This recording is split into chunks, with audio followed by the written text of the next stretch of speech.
My name is Dr. Farhana Sultana. I'm a professor of geography at the Maxwell School of Citizenship and Public Affairs at Syracuse University in upstate New York, USA. I'm also a researcher who has carried out extensive work on the human right to water in Asia, as well as conceptually and theoretically around the world.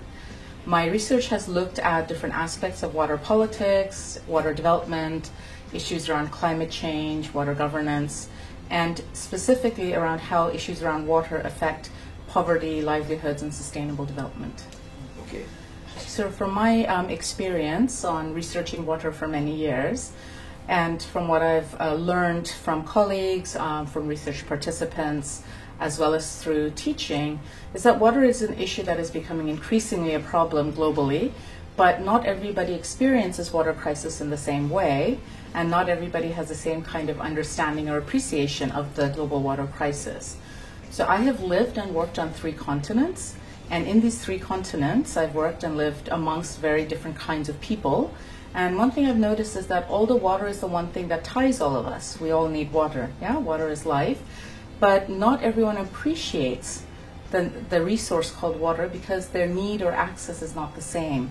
So while some people can take water for granted, others are struggling for hours, especially women and girls, to fetch water for their home.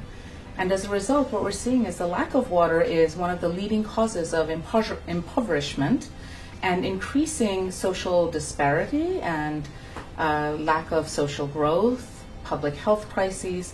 So the global water crisis that we talk about is quite different, because in some places it's about quantity, some places it's about quality or reliability.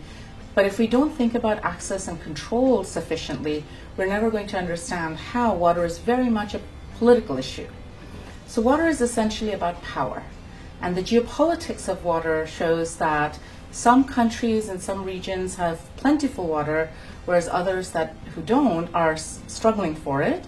But water can also become an issue of global power and dominance between nation states and between corporations and people. And even within a certain specific country, it can affect class relations between the rich and the poor. So while we often think about water crises as something that only affects the poor countries or the third countries of the world, that's not entirely true. Because look at what's happening in Flint, Michigan in the United States. The strongest global superpower is a country where you have contaminated water and many, many homes without any access to clean, safe water on a reliable basis. So whether we think about Flint, Michigan, or we think about the mega slums or the informal settlements, whether it's in Buenos Aires or Jakarta or Mumbai or anywhere else, or Lagos, we see similar kinds of issues, that people who are powerless often do not have the water they need. Yeah. So the situation on the human right to water in Asia, and specifically on gender relations and impact of lack of water on women, is quite central to my research. So I've spent many years researching in Bangladesh, where although it's a plentiful country when it comes to flooding and water issues, but there is inaccess to clean, safe water, whether it's groundwater that's contaminated with arsenic or surface waters that are polluted. So my experience has shown me that even though both men and women want clean, safe water for their home, it is usually the women and girls who are spending a lot of time and effort and struggling to get safe, clean water. So this is affecting girls' education because they're dropping out of school to fetch water. It's affecting women's health. It's affecting their opportunities for different kind of economic activities, for livelihood activities, and it's also affecting the entire progress or the future of that household, and as a result, the future of the nation. So what we're seeing is that these kind of gender and water relations are very global, but they manifest themselves differently. So in places where water is very plentiful, we don't think about it. But globally, it is the mothers to think about the laundry and the cooking and the cleaning of the house.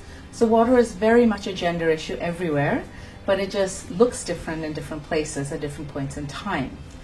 So my experience in researching Asia, as well as in other places, is when we think about the human right to water, fulfilling the human right to water as part of a broader social justice movement, which is how I approach human right to water as an issue of water justice, is that it can address issues of gender justice if we fulfill it correctly and pay attention to the ways that water is very much a social thing.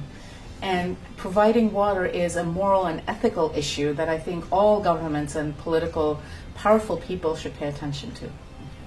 So the controversy over private versus public management of water is quite global, although not everyone realizes whether their water has been privatized or not. But in places in Latin America, Asia, and Africa, where water privatization has been ongoing as part of development money, there's been quite a lot of resistance. A lot of the people want to have water in the public domain.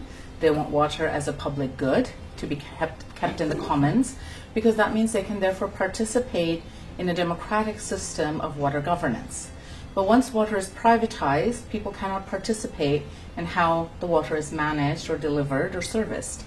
All they know is that they have to pay a bill, and the commodification of water strips water of all its other aspects and values, of its spiritual value, of its cultural value, and makes it only an economic good. And when water is seen as a commodity with a profit motive, then the poor are pushed out of the market, because a lot of poor households, especially female-headed households, cannot afford to pay the market rates of water.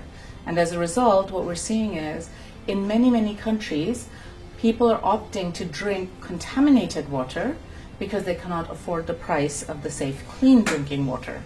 So as a result, the controversy between private versus public water plays out in very different ways, but we're seeing very common patterns. That if you talk to the very poor, they will want the state, the government, the public domain to provide water that is affordable, that is acceptable, and that is democratically inclusive of their participation in the planning process.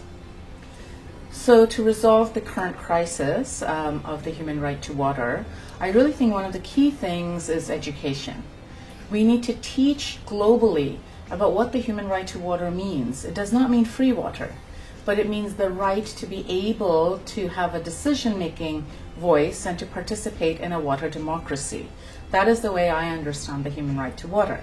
That water is effectively, basically about social justice, and if we can teach this to engineers, to public officials, to corporations, to the average person, to children in schools, and cultivate a water ethic, I think if we can empower people to understand that water is the one thing we cannot live without, and that we need to all think about water in a moral and ethical way, we can actually support groups and societies and communities to have a say in how water is managed, and therefore educate others and empower others through the process.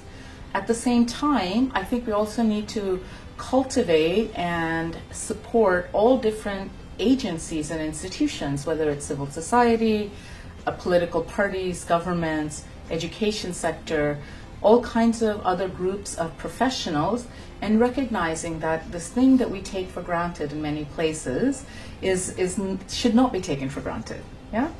And that if we can educate people in power, then we can actually promote and cultivate a water ethic that supports the human right to water.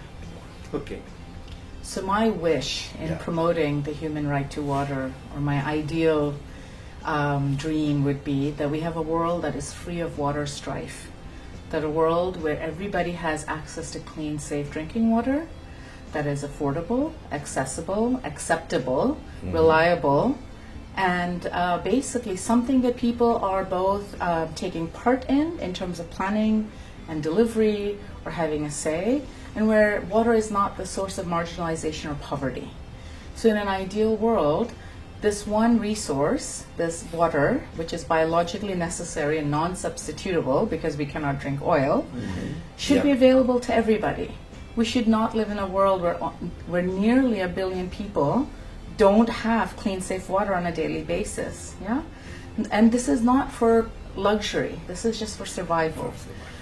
So I would dream of a world where water suffering or water poverty or struggling over water doesn't exist, and that we have water that is plentiful, that is clean, and that is safe, and that no child is ever ill from contaminated water.